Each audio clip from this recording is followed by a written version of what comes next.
तो hello guys, तुम्हारा भाई फिर से लेकर आ चुका है एक दिल दहला देने वाली स्टोरी जिसको सुनने के बाद आप डर जाएंगे।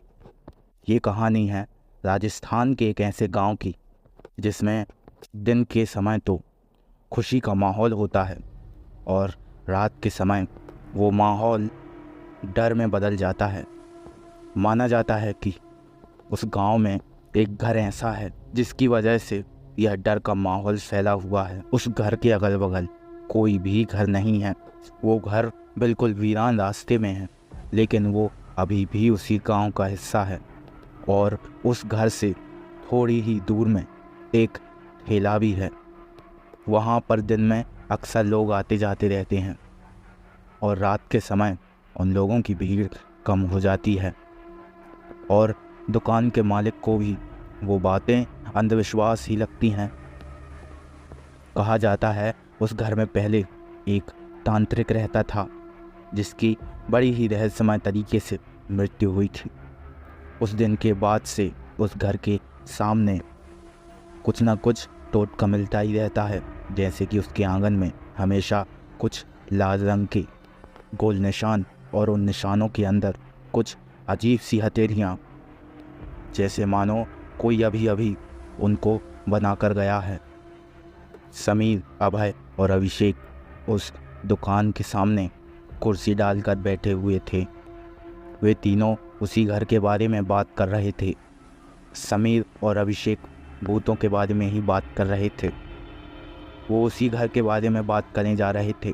तभी अभय बोला कि भूत भूत कुछ नहीं होता है, ये सब मन का वहम है। आज तक उस घर में कोई भी नहीं गया, क्या पता कौन वहाँ पर ये सब करके जाता है। क्या पता डेली कोई ना कोई आता हो और वो लाल रंग के चिन्ह बनाकर चला जाता हो। समीर ने कहा भूत होते हैं। तभी अभय ने उसको कहा कि भूत भूत कुछ नहीं होता, ये सब मन का वहम है। तभी अभिषेक ने कहा कि अच्छा ऐसा है तो तुम उस घर के अंदर जाकर दिखाओ। तभी अभय ने कहा चलो मेरे साथ, मैं तुम्हें उस घर के अंदर जाकर दिखाता हूँ। समीर ने कहा हम दोनों बाहर खड़े रहेंगे और तुम्हें घर के अंदर जाना होगा। तभी अभिषेक ने कहा रहने दो, हम मजाक मजाक में कहीं रिस्क न ले लें। तभी अभय ने कहा कि अब जो होना था वो उस घर के अंदर जाकर ही पता चलेगा। अभिषेक और समीर ने अभय को बहुत समझाया, लेकिन अभय मान ही नहीं रहा था। अभिषेक और समीर अभय के साथ साथ उस घर की तरफ चल दिए। आखिरकार वो करते भी क्या, अगर अभय को किसी भी तरीके की ज़रूरत आन पड़ी तो उसके लिए ये दोनों उसके साथ चलने लगे। इन दोनों को डर तो लग रहा था, लेकिन एक दूसरे के साथ होने के कारण डर थोड़ा कम था। अभय आगे आगे और ये दोनों पीछे पीछे। ये तीनों उस घर के ठीक सामने पहुंच चुके थे। इन्होंने देखा कि उस घर के आंगन में वो लाल रंग का गोला का निशान और वही हाथ आंगन की धरती में ऐसे बने हुए हैं जैसे मानो अभी अभी कोई उन्हें वहाँ पर बना कर गया हो। तभी अभय ने कहा कि मैं इसके अंदर जाकर देखता हूँ और अगर मैं वापस आ गया तो फिर गांव वालों को भी बताऊँगा। अभय ने कहा कि अब मैं इस घर के अंदर जा रहा हूँ, तुम में से किसी एक को मेरे साथ आना है क्या। दोनों ने मना कर दिया और वे दोनों वहीं पर खड़े रहे। अभय उस घर के अंदर चला गया और अंदर से गेट बंद कर लिया। बहुत टाइम हो गया था, लेकिन अभय अभी तक नहीं आया।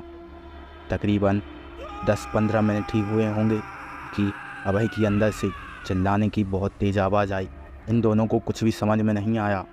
ये दोनों भागकर उस घर के अंदर गए तो सामने देखा कि वही लाल रंग की रेखा ज़मीन में उछरी हुई है। सामने एक टेबल है और ठीक उसके ऊपर एक बल्ब लगा हुआ है जो कि जल रहा है। ये दोनों जोर जोर से अभय को चिल्लाने लगे, लेकिन कुछ भी आवाज़ नहीं आ रही थी। लेकिन अभय की कोई आवाज़ ही नहीं आ रही थी।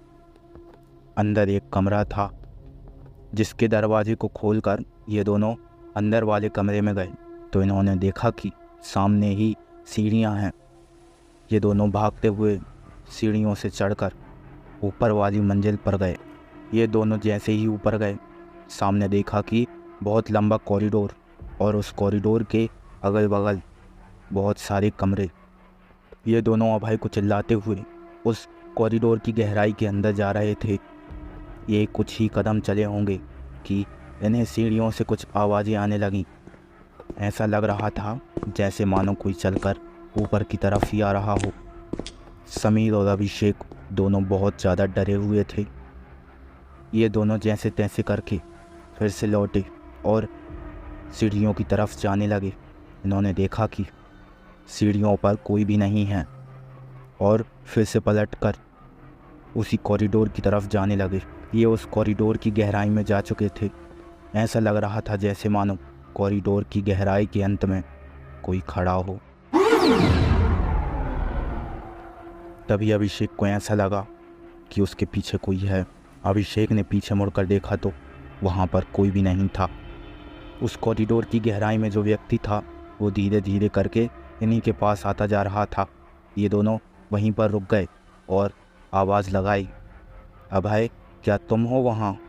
लेकिन सामने से कोई भी आवाज़ नहीं आई।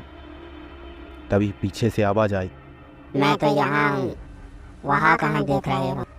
ये दोनों जैसे ही पीछे पलटे, इन्होंने देखा कि अभय सामने खड़ा हुआ है और उसकी शक्ल बहुत भयावह थी।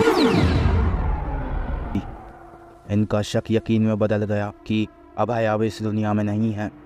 ये दोनों उस कॉरिडोर में घिर चुके थे।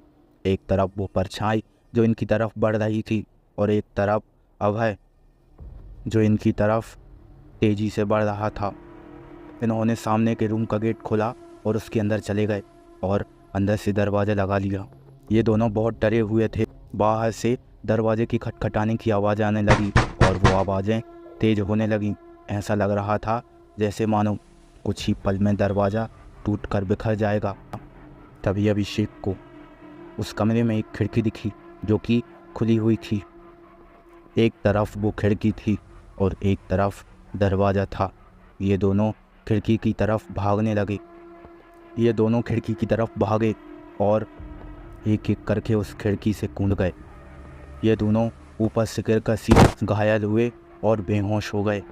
अगले दिन जब अभिषेक की आँख खुली तो उसने देखा कि समीर उसके बगल में बेहोश लेटा हुआ है। वो उठ भी नहीं पा रहा था। जैसे तैसे करके वो उठा और बाहर किसी से मदद मांगने के लिए गया। तभी कुछ गांव के लोग उस सड़क से निकल रहे थे तो उसने उनसे मदद मांगी और वे उन दोनों को हॉस्पिटल ले गए। अभिषेक पूरी तरह से घायल हो चुका था और समीर तो उठ भी नहीं पा रहा था। अभिषेक ने गांव वालों को सारी बात बताई और गांव वालों ने अभिषेक को बहुत डांटा। अगले ही दिन वे लोग अभिषेक को लेकर उस घर में गए और अभय की तलाश करने लगे। उन्होंने पहले तो घर के चारों तरफ उसे ढूंढा। उसके बाद में वो जैसे ही अंदर गए तो सामने देखा कि अभय की लाश सामने ही पड़ी हुई थी। तभी अभिषेक को सभी लोगों से बहुत दूर अभय खड़ा हुआ दिखा। उसकी वही भयावह शक्ल देखकर अभिषेक फिर से बेहोश हो गया और जब उसे होश आया तो उसने देखा कि वो हॉस्पिटल में है और होश आते ही उसने यह खबर सुनी कि समीर भी अब इस दुनिया में नहीं रहा। धीरे धीरे करके अभय और समीर दोनों की जानें चली गईं। क्या अभिषेक इससे बच पाएगा या उसका हाल भी अभय और समीर जैसा ही होगा?